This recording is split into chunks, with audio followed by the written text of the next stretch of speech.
Evening, everyone. Amanda Radke back for a live recording of the Heart of Rural America podcast, a show where we highlight great people doing inspiring things in rural America to make agriculture in this country stronger. Today's evening broadcast, we wanted to bring it straight to you on Facebook. So please let us know if you're tuning in to the live stream. We welcome any of your commentary or questions and being a part of this conversation. But joining me this evening is Chris Earl, who's become a regular on the show. Of course, he's with Reverse Rocking Arm Ranch of Maxwell, New Mexico, CK6 Consulting, working with Angus producers across the country, helping them with their genetic and marketing decisions in their business, marketing millions of Angus cattle throughout the year. And then he's a founding partner of Bid on Beef, the first of its kind auction platform where every week we are taking steaks and burgers straight to the auction where consumers are in the driver's seat to choose the price. And then Chris and I are partners, of course, in All American Angus Beef, the label that's transparently, authentically, when we say it's Angus, it's 100% Had a strip Angus. tonight, Amanda. It was fantastic. It's pretty good stuff. It's pretty good Oh, yeah. stuff. So, Chris, you've had a full day of picturing bulls for the sale. You've got your upcoming production sale on December 6th, right at the ranch in Maxwell that we're all looking forward to. But you wanted to take the time to visit with me tonight about what everybody's chatting about on social media. Donald Trump made comments about how he had an announcement to make about some upcoming policies that would lower beef prices. And so I know we've got a lot to unpack tonight, but just maybe to start, give me your initial thoughts when you heard the president of the United States talk about lowering beef prices. Well, my initial thought always comes from when I hear from the government, because I'm an old-time conservative, right, Amanda? Look, I think Donald Trump's the greatest president I've ever had. I'm 59 years old. Ronald Reagan be real close, but he's done things that have just amazed me as the president. But he is the government.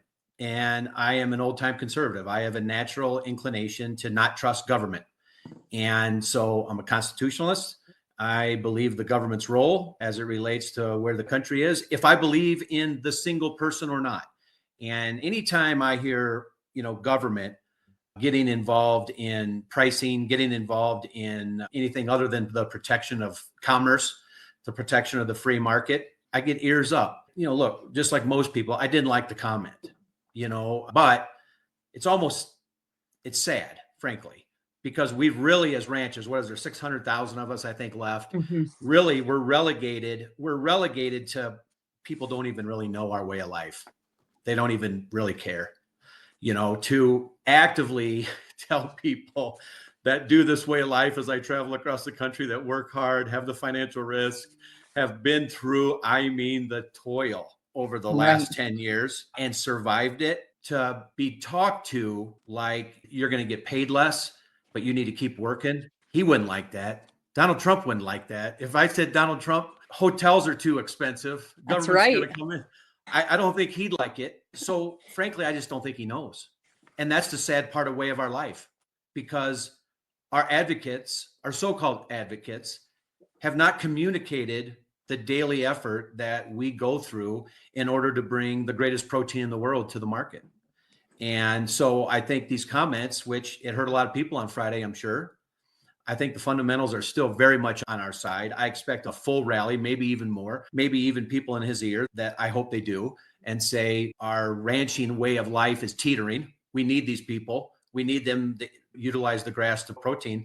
I hope common sense comes in and that we start, instead of attacking the price of our product, maybe start attacking the monopoly that's created over the last 20 years where we've gotten to and why we have to import hamburger at such a high level. Maybe we start there, and that would be a better overall solution to the market. So, again, I got to tell you, Amanda, we've been kicked in the teeth so many times, stepped on our throat. You know what? It's just one of those things here you don't like, you give your commentary back, and you know what ranchers do? They get up in the morning and go back at it. That's what we do. So, but our tact has to change. Our tact has to change in order to protect our way of life.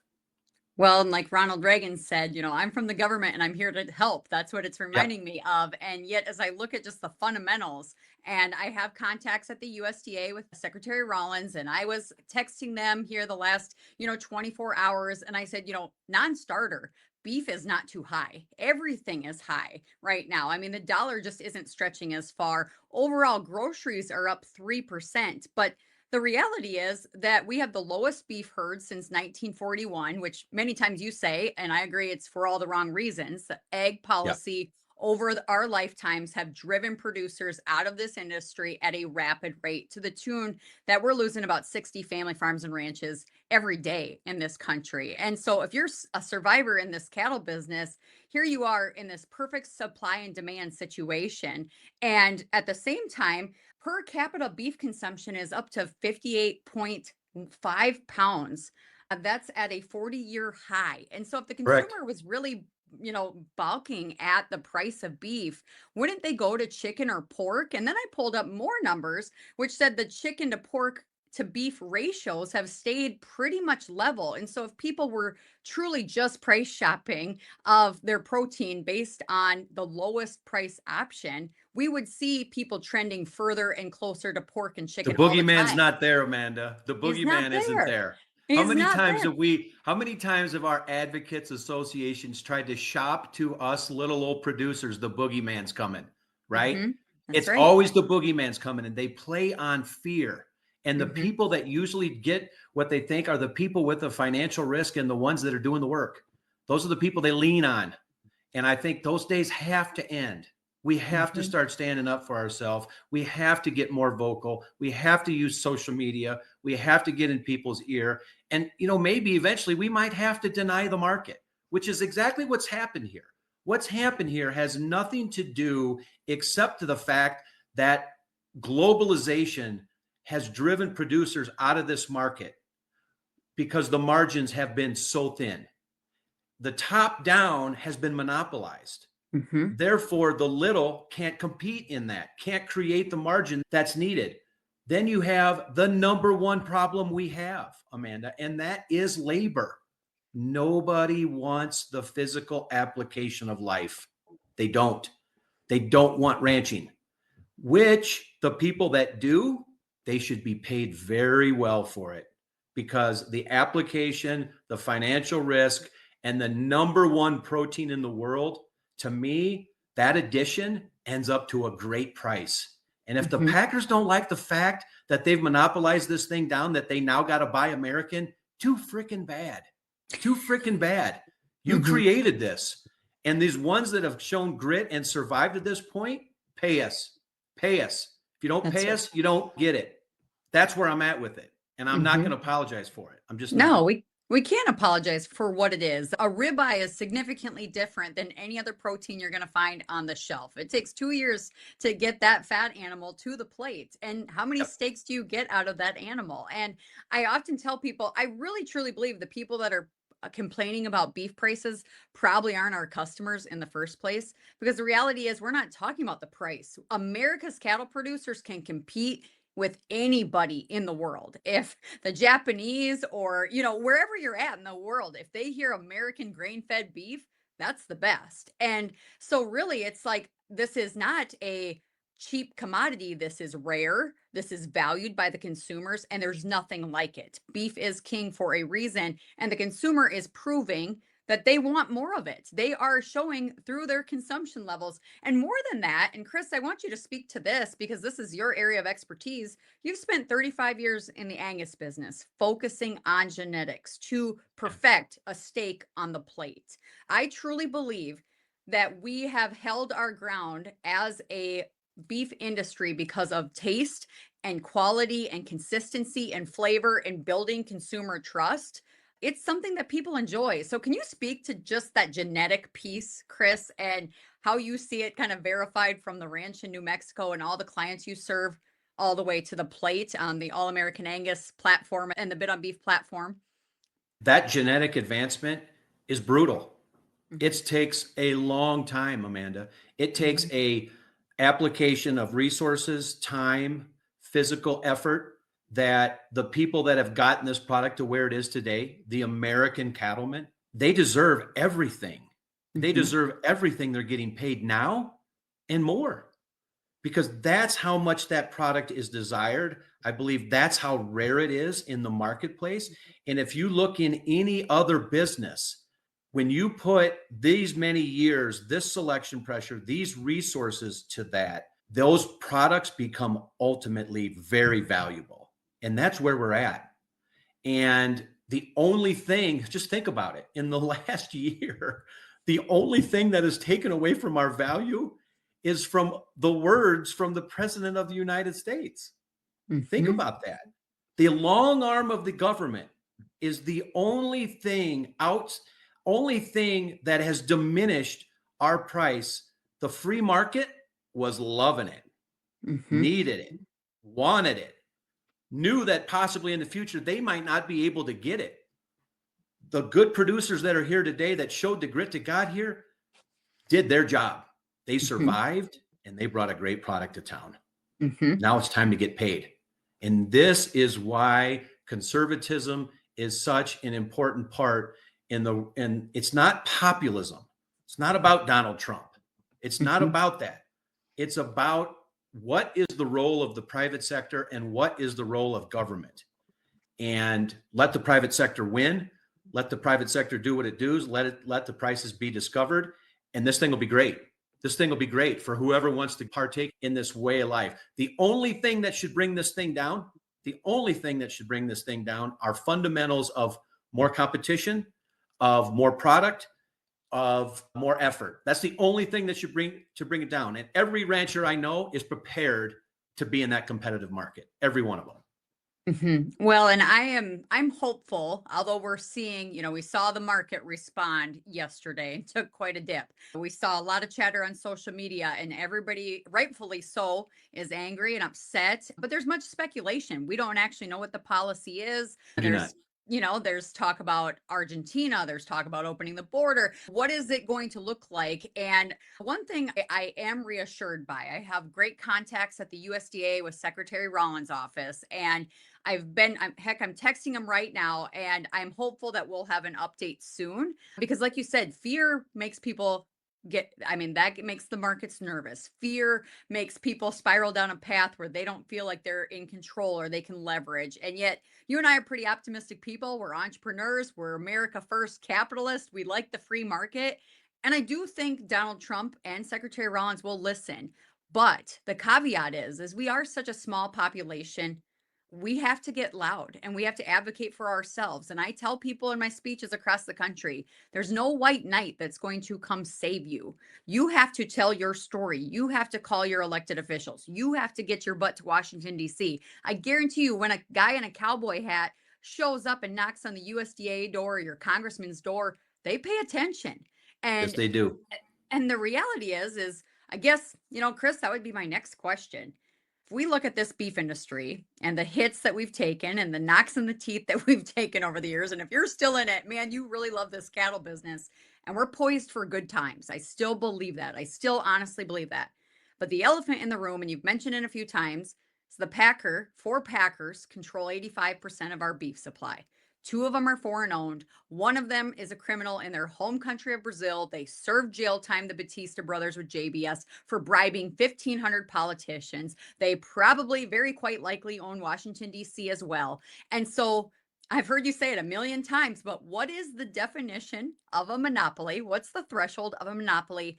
And if Donald Trump was listening to this stream right now, you, Chris Earl, cattle rancher from New Mexico with 6 kids and grandkids running across that ranch, trying to raise cattle, build your business.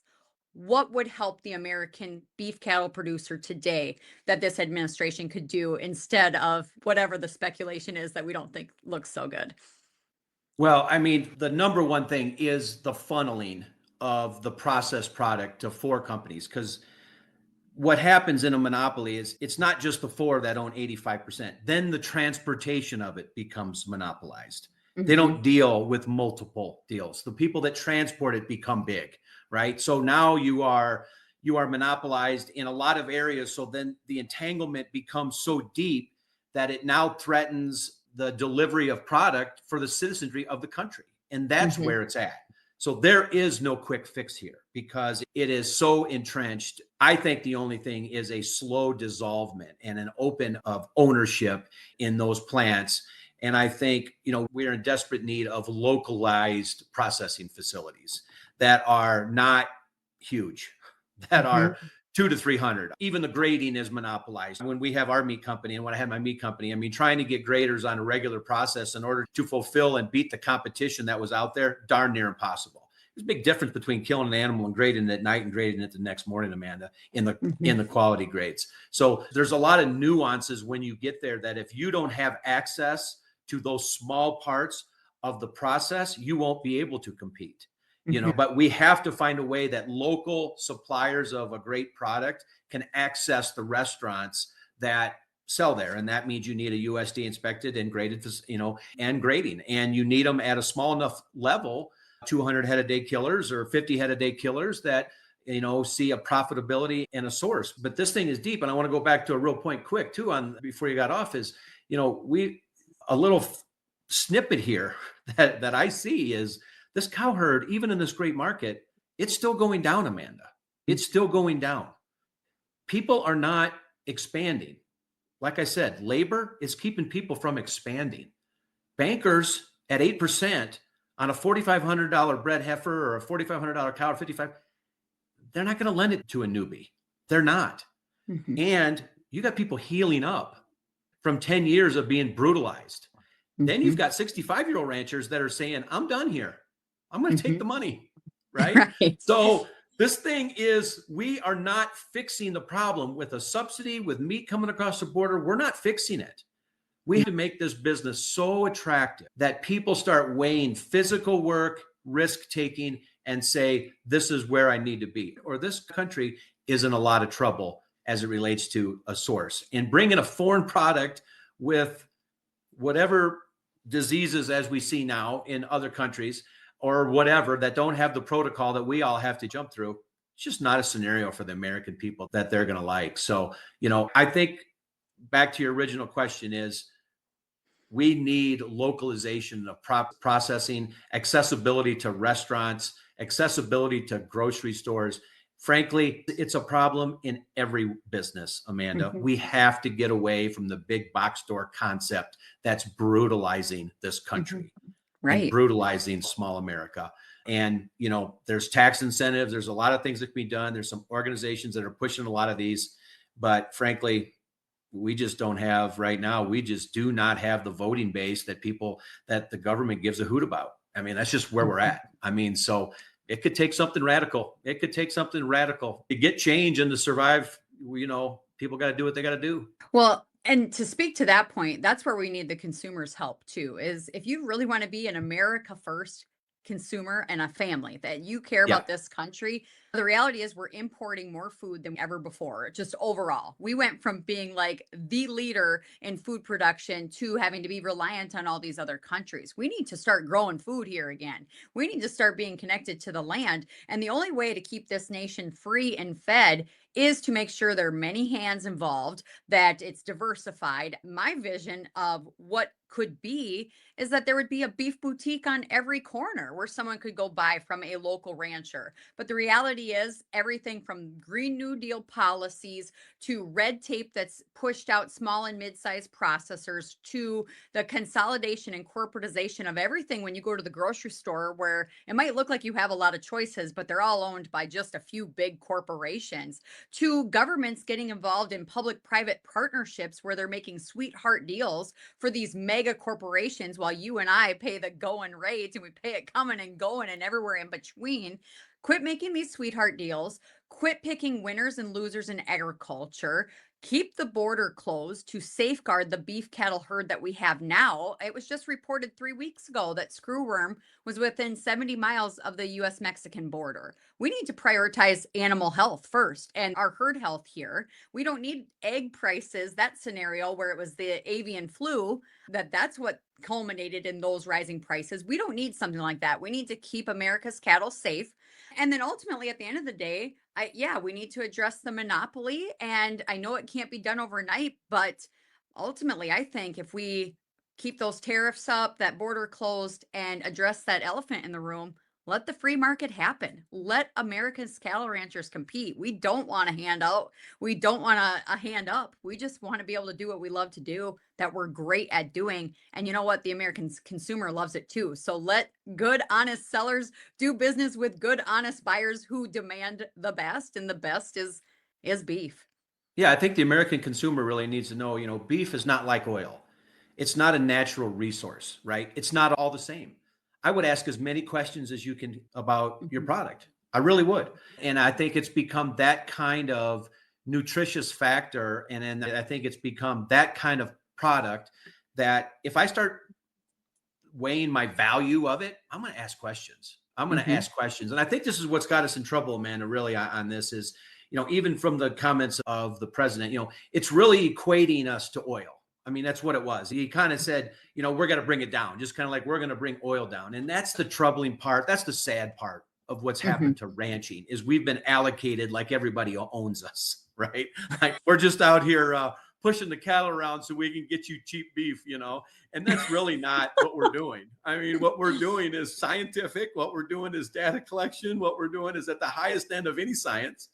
And Right. what we're doing is so magnificent as it relates to bringing a product, but we're still just kind of equated to a resource, Mhm. and just the commodity thing has driven me nuts for years, Amanda. I just don't believe in it. I don't believe in telling people how much beans I have in my bin. I don't believe in telling people how many cows I got in my pasture. I don't believe in telling them my business. You know why? Because they're going to price me accordingly when they know, Right. they're Right. going to take every dollar. And it's just not good leverage. Donald Trump would say it's bad business. I mean, Right. Right. so I mean, and that's the other thing. I think we get a lot, when it's funny, when ranchers stand up for themselves, man, people don't like it. We're not, we're just supposed to sit here and take it, I guess. I I mean, guess. I got associations, we've got, they're advocating for their roles, they're Mhm. advocating for what they get paid. I got government Right. officials advocating for their position and what they've done. But boy, the minute you advocate for your position, I mean, you're crazy. You don't know what you're talking about. But it's funny. I mean, it's because we just haven't for so long. We just Right. haven't. And I think that is the number one thing that needs to change. The number one Mhm. thing that needs to change is that people that do what we do, and Mhm. I'm talking about do the physical work and have the financial risk in ranching, need to be our advocates, period. That's right. Period. You don't need to believe in everything they say, but you can have faith that every day they wake up with the same challenges as you. And I think if Mhm. you start there, those good people that are willing to speak up, take the arrows, do that kind of thing, I'd get in behind them. I'd get in Mhm. behind them and I'd start talking to them. And I think those days are coming. I think those days are coming. And give those people the support they need because, I realize not everybody is going to come out swinging or not everybody is Right. comfortable with voicing their opinions online for whatever reason. And that's fine. Yep. But I truly believe if you don't make it part of your business model to advocate for your best interests, then the reality is the policies that will drive the way you get to own and operate and manage your land and your livestock as you see fit will be determined by people who have maybe never seen a cow before, a bureaucrat in an office pushing It paper, or already is. It yep, already or is. well, absolutely. And these politicians that use your way of life like it's a chess piece on a board, not realizing that this is generations of tradition and excellence and passion for the land and the cattle and great beef and serving people. And you have survived all of these different threats, external threats coming from when I kind of first came You're an onto the expert at scene. this point. If you're one of the 600,000, Amanda, you're an expert. You Hmm. survived. I mean, that's the way I feel. There ain't no PhD. There ain't no head of anything that I hold in more regard than the owner of cattle. Because at Hmm. that point, at this point, you're an expert. You're an Yeah. expert. How'd you do it? And How do you run your yep, business? yep, 100%. And you need to take that expertise and use it as leverage against the powers that just want you to operate in a food chain. You Hmm. need to take that expertise and say, no, this is the way I see it. And this is Hmm. what I'm trying to rally people to do. And that will start to bring waves and start to bring changes to how people view our way of life. This week, I'm joined by special guest Chris Earl for a lively discussion on President Donald Trump's recent comments about lowering beef prices and the market reaction to those comments. The episode ran long, and so next week will be part 2, where Chris and I discuss the upcoming American Angus Association convention and diving into the Bezos Earth Fund grant that the Angus Foundation has partnered up with. Stay tuned for both and let me know your thoughts and feedback on social media. Take care.